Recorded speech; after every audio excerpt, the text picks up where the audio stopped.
Assalamualaikum warahmatullahi wabarakatuh. Perkenalkan, nama saya adalah Elgi Renata. Di kesempatan kali ini saya akan menjelaskan tentang penerapan koloid dalam kehidupan sehari-hari. Pertama-tama saya ingin minta maaf karena saya tidak dapat hadir di pertemuan hari ini karena kondisi saya kurang sehat.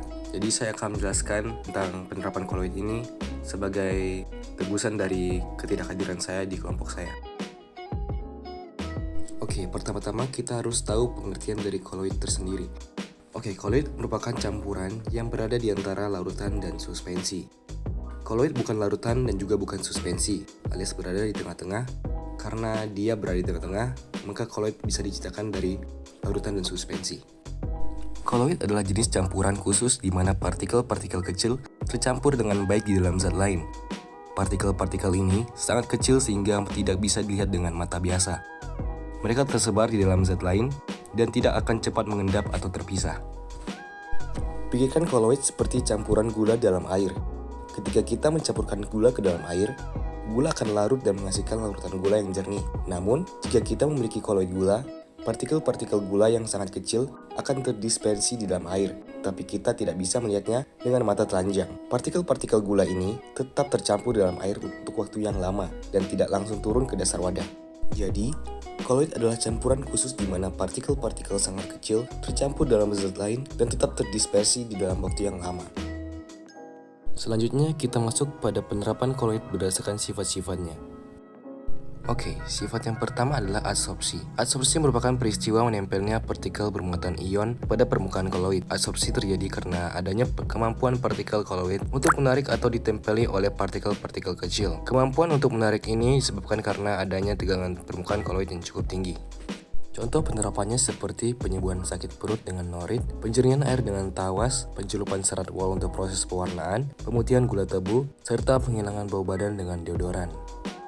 Selanjutnya ialah efek Tyndall.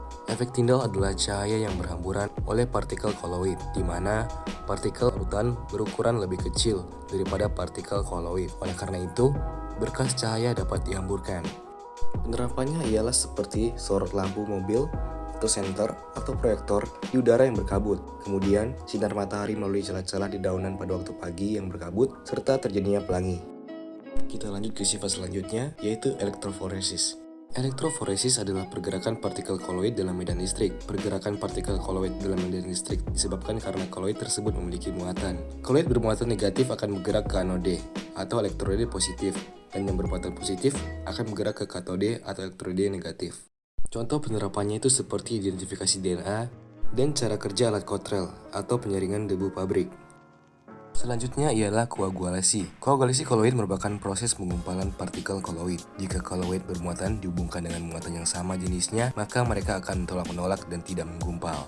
Contoh penerapannya seperti pengulangan karet dari lateks, pengendapan lumpur dengan tawas, pembentukan delta di muara, proses penggumpalan debu atau asap pabrik, serta pemanasan putih telur. Selanjutnya ialah koloid pelindung. Koloid pelindung adalah koloid yang bersifat melindungi koloid lain agar tidak terjadi koagulasi. Contoh penerapannya dalam kehidupan sehari-hari seperti penambahan kasein pada susu, kemudian penambahan lecitin pada margarin, kemudian penambahan gelatin pada es krim, dan penambahan minyak silikon pada cat. Yang terakhir ialah sifat dialisis. Dialisis yaitu sifat yang dihasilkan dari proses pemurnian koloid supaya terbebas dari ion-ion pengganggu. Contoh sifat ini ada pada proses cuci darah bagi penderita gagal ginjal dan juga pemisahan ion-ion cyanida dari tepung tapioka. Sekian presentasi dari saya. Bila ada salah kata mohon dimaafkan, dan juga bila suara saya terdengar sedikit serak mohon dimaklumi. Sekian presentasi dari saya. Wassalamualaikum warahmatullahi wabarakatuh dan terima kasih.